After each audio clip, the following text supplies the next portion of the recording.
zahvalim organizatorima što su nas pozvali, dakle Marijanu i Jeleni što su nas spojili. Imamo veliko zadovoljstvo da u sjajnom društvu govorimo o jednom veoma zanimljivom autoru.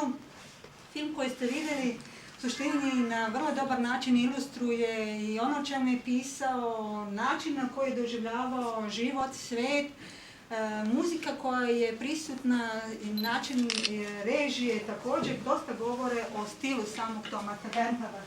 Tako da je to za početak kratki pogled na ono što Thomas Bernhard radi u svom stvaralaštvu.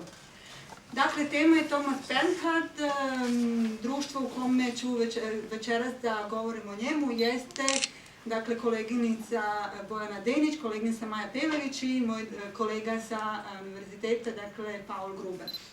Već je podijeljeno na 4 segmenta. Dakle, prvi deo jeste nešto o životu i delu Bernharda, zatim će kolega opisati veoma složen odnos između Bernharda i Austrije, a onda ćemo vidjeti kako je Thomas Bernhard u stvari uopšte prihvaćen i kako je recipiran na srpskoj sceni, odnosno u srpskim prevodima. Dakle, za početak nešto o životu ovog pisca, jednog od najznačajnijih autora 20. veka. Vanbračno je dete rođeno u Holandiji, otac Aloj Cukerštata je bio stolar koji ga nikad nije priznao, nikad nije platio alimentaciju majci za njegovo vaspitanje i Bernhard ga nikad nije upoznao. Otac je umro u 35. godini života nakon što se otrovao gasom. Majka je neko vreme živjela sa sinom kod oca, a zatim se preudala, započela novi brak, novi život, a Bernhard se u to teško uklapao, pa je odnos sa porodicom bio izuzetno loš. Majka ga nazivala i đavoljim detetom i nije znala šta će s njim, pa ga poslala u dom za problematičnu djecu. Dakle, porodična situacija uopšte nije bila idilična. Jedina svetla tačka i osoba koja je za njega bila oslonac i uzor u mladosti bio je deda. Deda je bio pisac i pobrinuo se za njegovo duhovno vaspitanje. Poslao ga je na časove violine, izvukao ga je iz doma za nezbrinutu decu, poslao ga je u Johaneum, institut koji je do duše bio nacionalsocijalistički. Bernhard tu bio toliko nesrećan da je razmišljao o samoubistvu, ali to prevazišao kada se susreo sa žrtvama rata i vidio da možda ipak bolje da ne presudi sebi. Poslije je krenuo u gimnaziju, nije bio zadovoljan i u gimnaziji, odlučio je da postane trgovac, pa je krenuo na obuku za trgovca, postao je šegrt, osjećao se dobro u podrumu kod trgovca zato što je tamo prvi put osjetio šta znači biti koristan i baviti se nekim konkretnim zanimanjem. Paralelno s tim učio je pevanje, zatim estetiku i teoriju muzike, međutim tu je došao kraj kada mu je otkrivena upala pluća koja je postala tuberkulozna. Stavili su ga u sobu za umiruće. Dakle, već 18 godina je bilo pitanje da li će uopšte da živi. 2 dana nakon što on završio u bolnicu, umro mu je deda. Dakle, najbitnija osoba njegovog života je već umrla u njegovoj 18. godini. Uskoro posle toga umrla je i majka. Dakle, otac u 35. majka u 46. Njemu se 18. dijagnostifikovana bolest, verovatno sa smrtnim ishodom, tako da je sasvim jasno što je ovaj čovjek u suštini imao jedan vrlo mračan stav prema životu. Nije imao ni mnogo šanse da drugačije gleda na svijet.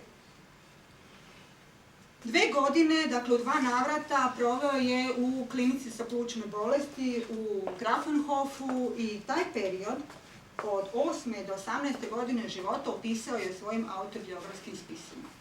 Nije tu samo opisan njegov životni put i činjenice i događaji. Tu je opisan i njegov unutrašnji razvoj.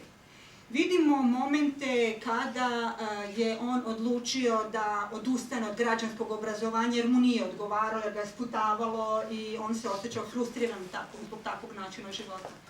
Vidimo trenutke kada se suočio sa mogućom smrću i kada je odlučio da uprko svemu živi. Odlučio je da njegov duh bude jači od tela, zato što ga je tako učio njegov deda. I ta odluka je ga držala, dakle, iako je u suštini bilo je predviđeno da umre u 18. godini, živeo je još 4 decenije. Dakle, dokazao je kako duh zaista može da nadjača telo. Oporavio se, vratili su ga u bolnicu, ali on nije odustao. Borio se dalje i odlučio je da živi uprko svemu. Svi ti momenti izolacije, upućenosti čoveka na samoga sebe, usamljenost, sve je to u suštini već on izgradio tokom svoje mladosti. I to ga je pratilo faktički do kraja života. Nedugo nakon što je umro njegov deda, u njegov život je ušla jedna druga osoba, to je bila Hedvig Stavljaniček, žena koja je bila 37 godina starija od njega i oni su zajedno proveli sljedećih 36 godina, ona je umrla svoje 90. A on, iako je 37 godina bio mlađi, nadživio je samo 5 godina. U svakom slučaju ona je bila njegov Lebensmensch, čovjek njegovog života. Bila je njegov kritičar, njegov prijatelj, bila je njegova podrška, osoba koja ga je podržavala i posticala da piše, uvijek mu je davala potpunu slobodu. Tako da je ona od sada bila osoba koja ga je pratila na njegovom putu. Bavio se novinarstvom, pisao je kritike, studirao je pevanje, muziku, dakle nije se dao mesti i dalje je odlučio da studira pevanje uprkos zdravstvenim problemima. Započeo je sa lirikom, objavio je 3 zbirke, ali kasnije je tek sa prozom uspeo da ostvari protok. Dakle, proza, prvi roman Frost, Mraz, zatim nekoliko romana koji su prevedeni, na primjer Verstörung je preveden, zatim romani koji nisu prevedeni, Kalkwerk i Korrektur, su romani koji su apsolutno tipični za Bernharda i njegovo stvaralaštvo. Ono što im je zajedničko jeste što u centru pažnje uvek imamo jednu osobu i niz monologa te osobe. U suštini imamo koncentraciju na psihu. Ono što je većini likova zajedničko jeste što pate u suštini od neke vrste poremećaja. Vrlo često je to neki duševni poremećaj, tako da pratimo u stvari iskaze osobe koja razmišlja na neki drugačiji, neobičan način. To prinosi do nekle monotonosti njegovog izlaganja, ali Bernhard do duše nije pretjerano uživao u nemačkom, ali smatrao je da jedini izlaz za pisanje na nemačkom jeste uhvatiti neku muzikalnost, ritam. S obzirom na to da je dobro poznavao muziku i bio je muzikalan, to je preneo na svoj način pisanja. Tako kad čitate Thomasa Bernharda, uprkos tome što postoji izvesna jednoličnost, postoji određeni ritam, kod početka do kraja je prisutan i kada se prepustite tom ritmu može čovjek i da uživa u načinu pripovedanja. Stil je tu daleko značajniji. To naročito dolazi do izražaja u njegovoj kratkoj prozi Gehen, hodanje. Film koji ste vidjeli u suštini ilustracija ove pripovetke, jer on ovdje taj kružni stil pisanja dovodi do ekstrema. Dakle, to je apsolutno najbolji primjer kakav je to Bernhardov stil i kakva je to perspektiva na život. Teme koje su prisutne u njegovom delu su u suštini više manje uvek iste. Bolest je osjetio, susreo se s njom veoma mlad, sa smrću također i smrću drugih osoba koje su mu bile drage. Razmišljao je o samobistvu već kao 10-godišnjak, a i kasnije. A ludilo mu je isto bilo blisko. Smatrao je da apsolutno i on naginje ludilu, jedini spas mu je u suštini što mu se ne prepušta u potpunosti. Tu je sličnost i donekle razlika sa Paulom Wittgensteinom, sa nečakom čuvenog filozofa Ludviga Wittgensteina, kog je također upoznao Grafenhof. Oni su se sprijateljili i imali su puno toga zajedničkog, težnju ka posmatranju, pogled na sve. Jedina razlika je upravo bila to što je Paul Wittgenstein bio na odeljenju za duševne bolesti jer je jednostavno ludilo uzelo maha. Bernhard se držao ipak pri toj zdravoj strani. Dakle, u delima koja su nastala 70-ih, 80-ih godina vidimo u suštini okretanje ka ličnom, ka autobiografskom u stilu nove subjektivnosti i tada su i nastali oni njegovi autobiografski spisi. Ali poslije toga, u svim njegovim spisima, dakle proznim, uvijek možemo da nađemo tu vezu između autobiografije i fikcije, odnosno biografije ljudi koje on poznavao i čije životne priče je utkao u svoje stvaralaštvo. Posebno je zanimljiva trilogija umetnika i umetnosti koja se sastoji iz 3 romana. U tim romanima imamo različite umetnosti, u Gubitniku je muzika u prvom planu, u Seči šume je gluma u prvom planu, u Alta Majsta, dakle u Starim majstorima, slikarstvo. Zajedničko im je svima umetnostima i umetnicima velika potreba i težnja za savršenošću. Perfekcionizam koji u suštini na kraju uništava i umetnika i umetnost. Jer u svest da neće ostvariti savršenstvo dovodi umetnika do toga da odustaje, da se slomi. Tako da ove 3 knjige u suštini su tragedije kako umetnik propada zbog te svoje nezaustavljive želje za nečim što se ne može ostvariti. Savršenstvo apsolutno ne postoji. Tako da oni odustaju. Raspad, uništenje, to je jednostavno jedna od tema koja je stalno prisutna kod Bernharda. Kao u njegovom posljednjem proznom delu, gde recimo glavni lik nosi sličnosti sa Bernhardom, pisac je živi u inostranstvu i teško me da se vrati u Austriju jer se davno odvojio od te svoje domovine. Iako je uspeh ostvario prvo sa romanima, njegova lirika se uopšte ne pominje i ostala je nezapažena, stvarni uspeh, zaista popularnost je ostvario ipak sa dramama. Dakle, drame su ipak na prvom mestu kada je u pitanju njegovo stvaralaštvo. Bernhard je jedan tipičan predstavnik realizma, realističnog pozorišta, teži karikaturi, to je generalno tipično za njega. Ono što prikazuje su tipovi. Tipovi koji su mu na neki način bliski. Sam je patio od mizantropije, pa nije ni čudo što su mu mizantropi bili bliski. Ludaci, neznalice, glumci, to je bio miljej koji je njemu bio poznat i to su bili likovi koji se po pravilu pojavljuju u njegovim dramama. Isto kao i u romanima i ovde su česti monolozi. Uglavnom su to drame u kojima imate jedan lik u centru pažnje, ostali su više manje statici jer se sve okreće oko tog glavnog lika i oko njegovog unutrašnjeg sveta, njegovog nekog ludila opsednutosti neke vrste. Prva drama Ein Fest für Boris, svečanost za Borisa, je drama u kojoj su skoro svi likovi u suštini u invalidskim kolicima. Glavni lik je žena koja se naziva Dobra. Ona je organizovala proslavu za svog muža Borisa. Tokom predstave se vidi da ona nije uopšte dobra, da je tekako sadista koja se življava na drugima. Boris tokom cele predstave ćuti i niko nije primetio da je umro. Dakle, na kraju ona ostaje sa lešom sama i počne nekontrolisano da se smeje. Kraj je otvoren, šta od toga treba zaključiti, ostaje naravno na gledalcima. U sljedećoj drami Neznalica i ludak u centru pažnje je glumica koja teži savršenstvu. Teži savršenstvu u svojoj glumi, u svom izgledu, a ignorant, odnosno neznalica je njen otac, pijanica, skoro potpuno slep, dok je lud, u stvari lekar koji tokom cele drame opisuje proces seciranja leševa.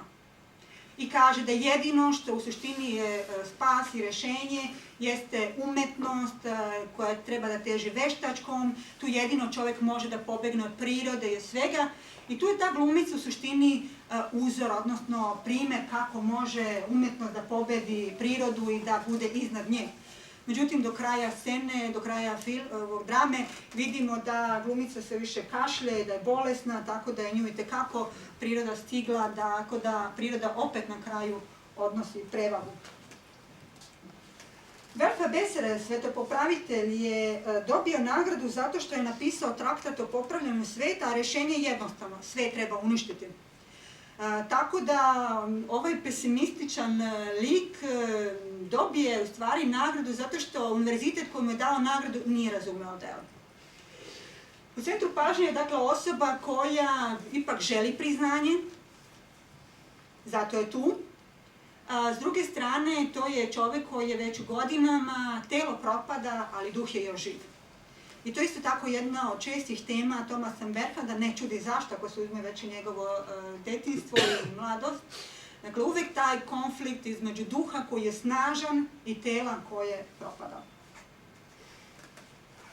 Theatermacher živi za umetnost, želi da prikaže svoju dramu pošto poto, ali niti ga okolina razume, niti mu priroda ide na ruku, jer upravo u trenutku kada je trebalo da prikaže svoje delo, nastalo je nevreme, svi su pobegli, a na sceni je nastupila potpuna tmina. I mrak, tama je jedan upravo od leitmotiva u Bernhardovom stvaralaštvu. U Einfach kompliciert, jednostavno komplikovano, imamo još jednog glumca koji se suočava sa propadanjem, sa starošću, sa usamljenošću. Na kraju je potpuno sam. Jedino što može da radi jeste da priča sa sobom u ogledalu, noseći krunu Richarda III, jer je to bila njegova uloga koja se rado seća, uloga koja ga posjeća na nekadašnju moć i uticaj, i razgovara sa devojkom koja slučajno ima isto ime kao njegova bivša žena. Ta izolacija, usamljenost, jednostavno sudbina glumaca koji ne mogu više da nađu svoju publiku. Posvećena je Bernhardu Minetiju, jednom poznatom glumcu iz tog vremena koji je često sarađivao sa Thomasom Bernhardom. Pred penzijom, Vor dem Ruhestand, je drama u kojoj se govori o čoveku koji je godinama nakon sloma Trećeg rajha i dalje slavio rođendan Himmlerov i pritom nosio uniformu nacionalsocijalista. Ovdje Bernhard ukazuje na problem, odnosno na činjenicu da nacionalsocijalizam u Austriji nije nešto. Iako su mnogi to želi da veruju i mnogi su to i tvrdili. To isto tako i izjavio, odnosno o tome govori i njegova posljednja drama, Heldenplatz, Trg heroja. Drama je nastala 1988. godine i to je faktički njegovo zaveštanje jer on sljedeće godine umro. Drama je izazvala skandale, međutim i nakon što je umro Bernhard se pobrinuo za skandale zato što njegov testament je odlučio, odnosno njegovom testamentu je stajalo da 70 godina nakon njegove smrti ništa iz njegove zaostavštine ne sme da se objavljuje i ništa u Austriji ne sme da se od njegovih dela niti objavljuje, niti izvodi, niti dakle recituje, niti stavlja na pozornicu. Ta njegova želja nije ispoštovana, 1998. godine je već poništena, doduše njegova dela iz zaostavštine se u suštini ne objavljuju, ali njegova posljednja želja nije ispoštovana. Njegova posljednja želja je u suštini izraz jednog krajnje problematičnog odnosa sa njegovom domovinom, sa Austrijom. I o tome će govoriti više moj kolega, dakle, Paul Gruber.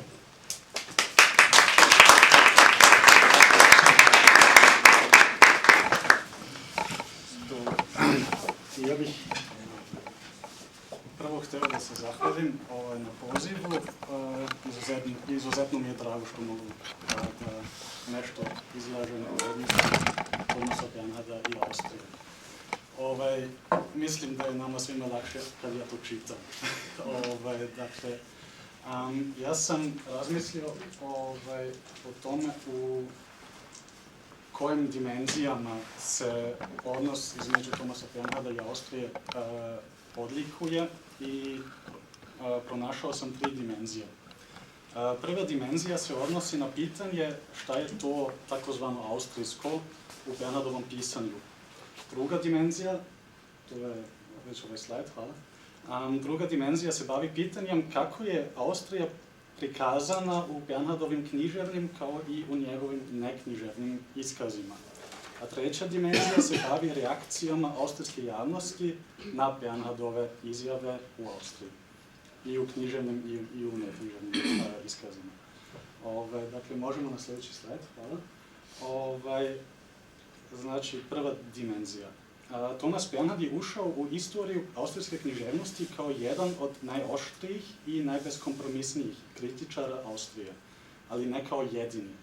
Naprotiv, kritika austrijske realnosti ima dugu tradiciju. Možda bi se moglo čak i reći da je kritika austrijske stvarnosti, odnosno morbus austriacus, po tome se razumeva mržnja prema samom sebi, što je tipično za austrijski identitet, da je, znači, ta kritika svojevrstan specijalitet savremene austrijske književnosti.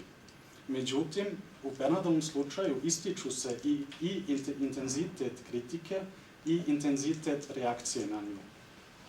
Početkom 60-ih godina, kada je Bernhard počeo da piše, austrijska restauracija uveliko je bila završena i Austrija se prvenstveno predstavljala kao idilična zemlja sa lepom prirodom, savršena za skijanje i planinarenje. Nekoliko austrijskih pisaca, poput Franza Innerhofa ili Petera Turinija, je u svojim antizavičajnim romanima prikazalo opis života na selu u kojem priroda ne predstavlja mesto idilične harmonije, kao u klasičnoj zavičajnoj književnosti, već se pretvara u mesto straha i trepeta. I kod Bernharda priroda predstavlja preteću pojavu, tako je, na primjer, u njegovom prvencu Mraz sneg simbol za potiskivanje austrijske totalitarne prošlosti. Bernhard je osim toga nasljednik analitičkog postupka austrijske moderne. Njegovi protagonisti žele da se oslobode tereta austrijskog nasljeđa ili tog mučnog takozvanog spleta porekla, tako što analiziraju svoju okolinu i svoje nasljeđe. Vera u to da kroz razmišljanje u vlastitoj prošlosti i vlastitoj okolini možemo postati svesni toga kakvi nas traumatični doživljaji uslovljavaju i koče i da je to saznanje uslov oslobađanja, u stvari potiče od Freuda. Bernhard u svojim tekstovima koristi vokabular poput uzrok i istraživanje uzroka, tako u Mrazu, ili promišljanje i razmišljanje. Vokabular, dakle, koji potiče iz analitičkog postupka moderne, freudovske psihoanalize i Wittgensteinove filozofije jezika. Wittgenstein je Bernharda posebno fascinirao. Od njega je i preuzeo stav da je filozofiranje u stvari borba protiv začaranosti razuma. Prema Bernhardu, uzrok začaranosti razuma u Austriji, kojeg se njegovi protagonisti žele osloboditi kroz razmišljanje, jeste nacistički mit o krvi i zemlji koji nije prevaziđen, već i dalje prožima sve ono što je austrijsko. Možemo na sljedeći slajd. Znači, sad možemo polako da pređemo na drugu dimenziju, dakle na sliku Thomasa Bernharda u Austriji. Nakon Drugog svjetskog rata, Austrija je sebe smatrala pre svega prvom žrtvom nacionalsocijalizma. To je što je omogućilo da se izbegava suočavanje sa učešćem mnogobrojnih Austrijanaca u genocidu i ratnim zločinima koje su počinjene nacističke jedinice.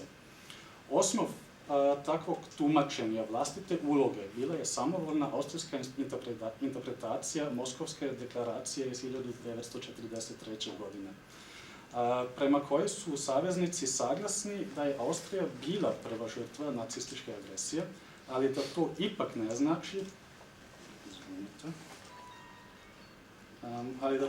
ne znači da je tom konstatacijom oslobođena svih odgovornosti. Naprotiv, nju treba izričito podsjetiti na njenu učešću u ratu na nacističkoj strani. Međutim, šta se desilo?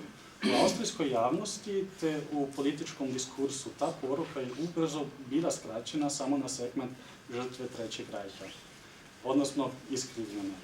Umjesto da se Austrija suočila sa svojom odgovornošću u Drugom svjetskom ratu, pošla je u potragu za kontinuitetom koji bi omogućio stvaranje pozitivnog imidža austrijskog identiteta i našla ga je u Habsburškoj monarhiji.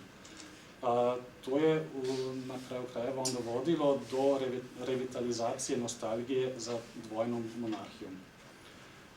I u stvaralaštvu Thomasa Bernharda Habsburška monarhija igra vrlo važnu ulogu, ali ona njemu služi samo kao kontrast pod kojim se jasnije ukazuje beda sadašnje austrijske države. Tu transformaciju i nekadašnje značajne monarhije u beznačajnu državicu Bernhard doživljava kao dramatični pad. Dakle, spominjanjem Habsburške monarhije, Bernhard u stvari želi da postigne potpunu suprotnost onome što je bio cilj revitalizacije Habsburškog mita u popkulturi. Umjesto da uspomenu na Habsburšku prošlost sadašnju Austriju učini pozitivnijom, možda čak i značajnijom, i tako olakša identifikaciju sa njom, kod Bernharda je ta uspomena čini negativnijom, čak i neugodnom za svakoga ko u njoj živi, jer osjeća beznačajnost sadašnje Austrije. Postavlja se pitanje ko je kriv za to bedno austrijsko stanje, za taj pad sa visine. Bernhard navodi čitav niz krivaca: socijalnu demokratiju, republikanski princip uopšte, crkvu, odnosno katolicizam, nacionalsocijalizam, jednom rečju sve je svašta. To naročito dolazi do izražaja u njegovom stavu prema Brunu Kreiskom, saveznom premijeru Austrije od 1970. godine do 1983. godine, čija se vladavina u austrijskoj kolektivnoj svesti dugo poistovjećivala sa ekonomskim prosperitetom, socijalnom sigurnošću i mnogobrojnim reformama. A on se u javnom diskursu nazivao kraljem sunce, to je Thomas Bernhard pretvorio u kralj visinskog sunca. Bernhard ga je posmatrao kao tipičnog predstavnika austrijske političke stvarnosti, jednog malograđanina koji je na beskrupulozan način došao na vlast uz podršku stranke u kojoj su se našli brojni nacisti, pa su čak i u njegovoj vladi bila 4 nacista. Ta popustljivost prema nekadašnjim nacistima, koja je bila uobičajena u Austriji sve do 86. godine prošlog vijeka, posljedica je viđenja sebe kao prve žrtve Trećeg rajha. Ta popustljivost u Bernhardovim očima predstavlja drugu krivicu, koja se prikazuje u obliku potiskivanja i odricanja prve krivice, to jest opet učešća mnogobrojnih Austrijanaca u nacističkim zločinima.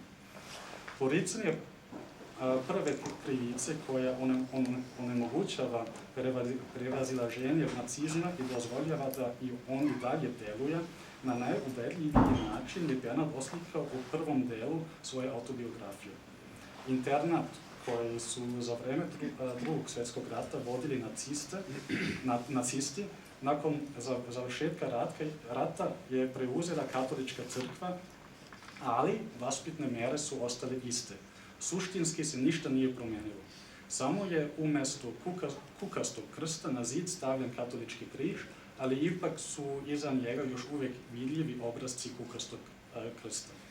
Drugim rečima, između katolicizma i nacizma prema Bernhardu nema suštinske razlike, a Austrija kao većinski katolička zemlja zbog toga deluje opčinjena katoličko-nacističkim mentalitetom. Od tuda Bernhardovi protagonisti u svim Austrijancima ili naciste koje se manje ili više uspješno maskiraju kao katolici. Iako je očigledno reč o pretjerivanju, Bernhard svesno i namjerno koristi ovu umetnost pretjerivanja. Šta postiže time? Pre svega, to je očigledno skandal, a time i pažnju. Međutim, ako pogledamo uspjeh koji su Bernhardove knjige imale i u inostranstvu, gdje njegove izjave nisu delovale tako šokantno, teško je vjerovati da je Bernhardu skandal zaista bio potreban da bi uspio kao pisac. Međutim, izvesno je opet da je u tim skandalima uživao i da su mu jednostavno bili zabavni. Drugo što se postiže, to jeste jedan, u stvari, jasni pogled na austrijske prilike, jer su tako iskrivljene do prepoznatljivosti. To je malo kontradiktorno, ali to je naravno. Drugim rečima, naravno da u Austriji nisu svi nacisti, ali tom pretjeranom tvrdnjom skrenuta je pažnja na činjenicu da nacizam još uvek određuje mišljenje velikog broja Austrijanaca. Treće što se dobije, to su burne reakcije javnosti na Bernhardove provokacije, koje su često delovale kao potvrde tih pretjeranih tvrdnji. Možemo na sljedeće. I sad da se bavimo trećom dimenzijom, dakle recepcijom. Ako želimo da objasnimo reakcije na Bernhardove provokacije, čini se podobnim da se vratimo u konstataciji da likovi u Bernhardovim književnim tekstovima često izražavaju isto viđenje kao Thomas Bernhard u svojim neknjiževnim tekstovima. To je javnost navelo na zaključak da izjave Bernhardovih književnih likova ne čita u kontekstu književnog dela i da preispituje funkcije u njemu, već da izjave čita konstatacije samog autora o društvenoj realnosti. Najjasnije se tu vidi po komalu heroja, koji je izazvao veliki skandal, a to ne posle, već pre prve izvedbe i pre objavljivanja komada u štampanoj formi. Dakle, u trenutku kada javnost, osim nekoliko citata, nije znala ništa o komadu. Da bismo razumeli kako nekoliko citata iz nepoznatog dela mogu da izazovu burni skandal, treba da uzmemo u obzir političku i društvenu situaciju u Austriji oko 1988. godine. Dakle, na proleće 1985. godine Kurt Waldheim, nekadašnji generalni sekretar UN-a, najavio je svoju kandidaturu na izborima za predsjednika Austrije. Ubrzo je u javnosti iskazana sumnja da je Kurt Waldheim učestvovao u ratnim zločinima u Drugom svjetskom ratu, a sam Waldheim je tada izjavio da je, citiram, samo vršio svoju dužnost. Kraj citata. U svakom slučaju, 86. godine prošlog vijeka, Waldheim je uprkos ili možda čak i zahvaljujući spomenutoj aferi pobedio na izborima. Međunarodna komisija istoričara je kasnije ustanovila da nema dokaza da je Waldheim stvarno učestvovao u ratnim zločinima, ali da je imao detaljne informacije o ubistvima i deportacijama. Posljedica te kontroverze bila je prva jasna rasprava o ulozi Austrijanaca u Drugom svjetskom ratu, koja je na kraju krajeva dovela do odustajanja od tadašnje teze u Austriji kao prvoj žrtvi nacizma, ali i do jačanja desničarsko-populističke slobodne partije Austrije, takozvane FPÖ. U toj atmosferi intendant Bečkog Burgtheatra Klaus Peimann pitao je Thomasa Bernharda da li želi da napiše komad povodom obeležavanja 50 godina od Anschlussa 1988. godine. Nakon što je Bernhard prvo odbio ovu ponudu, kasnije je ipak pristao da napiše jedan komad za Burgtheatar povodom njegove 100-godišnjice na Bečkom ringu iste godine. Bernhard je bio svestan provokativnog potencijala svoga teksta, zbog čega je i zabranio njegovu objavu pred premijere. Ipak je 1. augusta 1988. godine Sigrid Leffler u nedeljniku Profil objavila članak u novoj borbi kulture u Austriji i u sklopu toga je i navela nekoliko citata iz Trga heroja, ali bez konteksta i bez informacije o tome ko te izjave izgovara. Ni ovaj, ni njen sljedeći članak nisu izazvali posebnu reakciju. Tek kad su konzervativni mediji u koordinisanoj akciji 7. oktobra objavili citate, stvorio se pravi osnov za skandal. Tako je, na primjer, Kronen Zeitung stavila naslov Austrija 6,5 milijuna debila, to je iz komada, i navela citate u kojima se tvrdi da u Austriji danas ima više nacista nego 1938. godine, da su socijalisti u stvari katolički nacisti, da je Beč noćna mora i da je Austrija kao takva odvodni kanal za ekskremente bez duha i bez kulture. I ti citati su naravno bili objavljeni bez konteksta i bez informacije od koga potiču navedene rečenice. Ubrzo su i druge novine izveštavale o skandaloznom ređanju Austrije i sve se više građana uključilo u rubrici pisma čitalaca. Kasnije je skandal prešao i na radio i televiziju, političari su davali izjave, pa je desničar Jörg Haider, misleći na Klausa Peimanna, tražio da se, citiram, hulja izbaci iz Beča, a Kurt Waldheim je potvrdio da je u pitanju, citiram, teška uvreda austrijskog naroda. Uskoro su i međunarodni mediji začuđeno izveštavali o skandalu u Austriji. Sam Bernhard je ceo taj skandal vidio kao potvrdu onoga što je u samom komadu tvrdio. Tako je prema dnevniku Kurir u jedinom intervjuu koji je dao u to vreme izjavio, citiram, da moj komad jeste odvratan, ali komad koji se trenutno izvodi isto tako je odvratan. Razlika je jedino u tome što jedno treba da je umetnost, a drugo je stvarnost. Toliko su bliske jedna druga. Kao što su novinari primetili, činilo se da se austrijska javnost trudi da sve više liči na Austriju u Bernhardovom komadu. Premijera je konačno izvedena pod policijskom zaštitom, o njoj je izveštavao čak i dnevnik austrijske televizije i u tome je većina kritičara bila saglasna, potpuni uspeh Bernharda i Peimana. Bernhard Heinrich u nedeljniku Zeit trenutke nakon predstave ovako je opisao. Citiram, zavesa, beskrajno klicanje, besan protest. Posle 20 minuta meteža i sam pesnik se saginje. izvršeno je bilo valjda najduže preuzimanje vlasti u istoriji pozorišta. U tom trenutku Tomas Bernhard je postao kralj Burgtheatra. Kraj citata. Skandal se posle premijere brzo stišao. Gledalci su imali priliku da kontekstualizuju provokativne izjave, pa je postalo jasno da ih izgovaraju članovi jedne tipično Bernhardove porodice, koji svoju borbu za moć u porodici ovaj put vode kroz diskurs o Austriji.